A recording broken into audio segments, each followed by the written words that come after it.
Thank you and welcome to the show this morning. The topic this morning is the governorship of the state of Tennessee.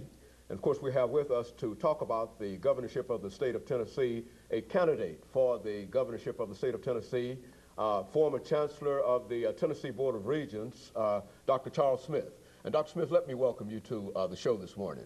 Well, Dr. Haney, I'm delighted and honored to be here.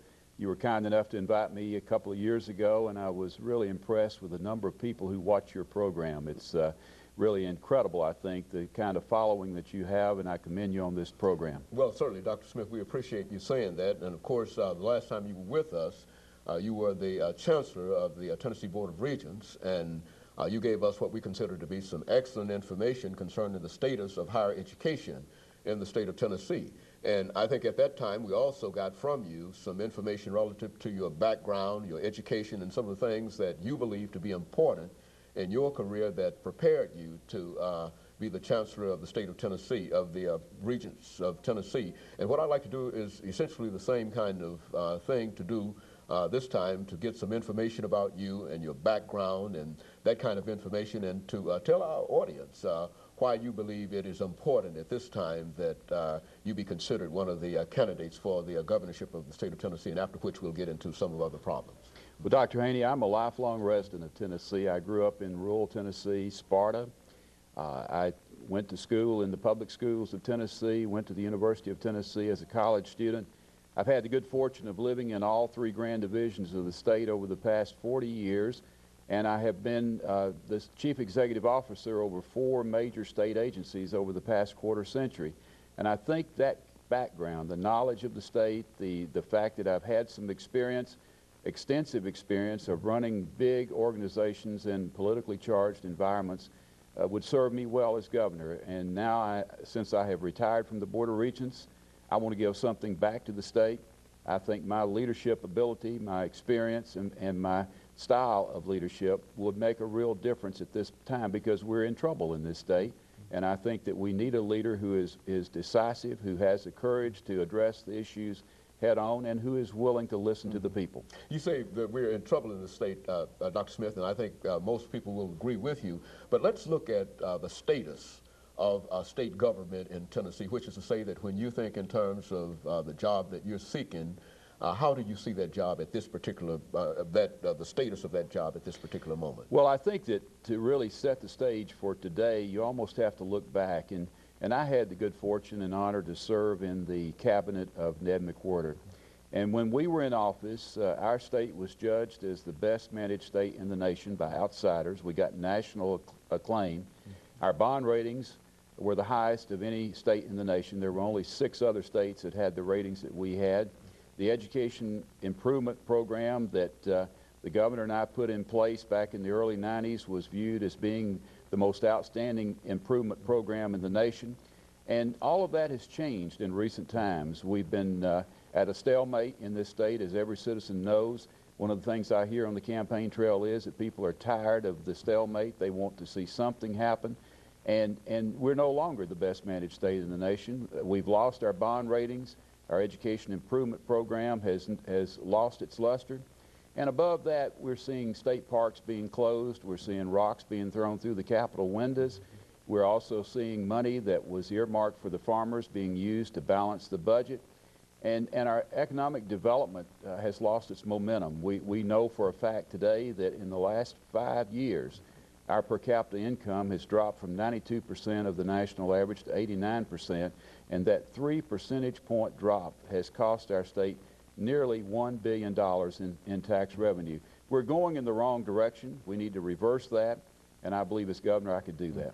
And of course, looking at the status of education in the state government in Tennessee, Dr. Smith, being in education, I think that is one of the areas that a large number of folks are interested in. Why don't you talk about education as you see education, not only from the perspective of higher education, but from education as a broad range, and what we ought to do there? Well, I think education is the real anchor that will determine the fate of our state. You can't talk about jobs without talking about education. You can't talk about economic development without talking about education, because it all begins and ends with the degree to which our people are educated to a point to where they can be productive, they can fill those jobs that we recruit, and that the quality of life is such that people want to live in Tennessee. And specifically in K through 12, when I was Commissioner of Education, we put the focus on what we needed to do to make the environment more conducive to learning, lowering class size, paying our teachers more, giving the teachers more supplies and materials to work with, giving them more assistance to work with, giving them the technology to work with. I think we did a good job in doing that. And now I think we've got to go make sure we keep that momentum going, because we've lost it in recent times. And in addition to that, I think we have to start giving more attention to the preschool kids, because it's my basic belief that to the degree to which we fail in getting students ready to begin school and be prepared to learn, we're going to always have a hard time in education. And if you want to look at what another state's doing, the state of Georgia is now, through state programs, serving 63,000 kids who are preschool. Compared to Georgia, Tennessee has only about 1,300 students who are being served. That's an incredibly huge gap. If I'm elected governor, that's going to be an area where we're going to put a major focus, and there are really 4 yardsticks.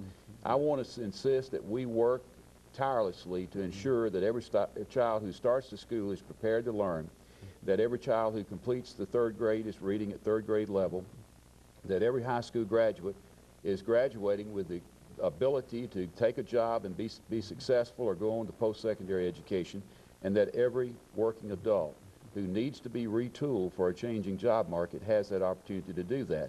In my judgment, state government can't rest until we can say that we're at 100% on all 4 of those things, and that's where I'm going to be focusing my attention. Now, in higher education, I think that one of the things that's happened that's really alarming is that in the last 15 years, we have dropped funding in higher education from 18% of the state budget down to 12%. And that's been a steady downward spiral.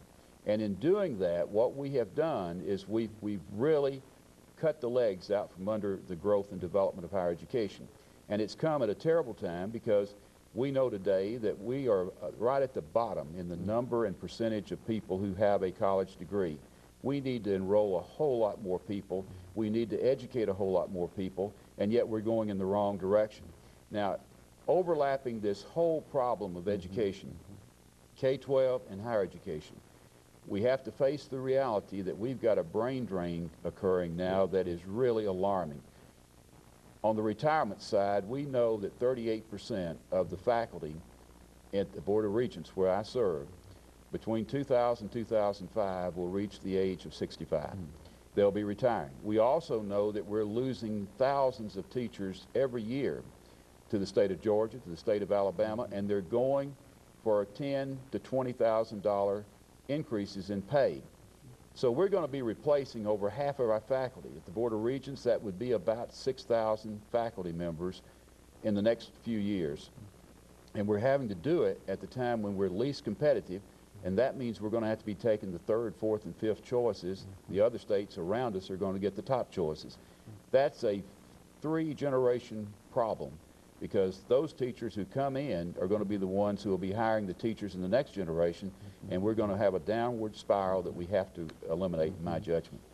And so all of these are problems that you see as the status of the state of Tennessee. What about the well-being of the economic well-being of the state of Tennessee? How do you see that? And of course, I think that we should be ready for our first commercial break, but let's start talking about well, I think that the well-being, it all gets back to this whole budget debate that's been stalemated.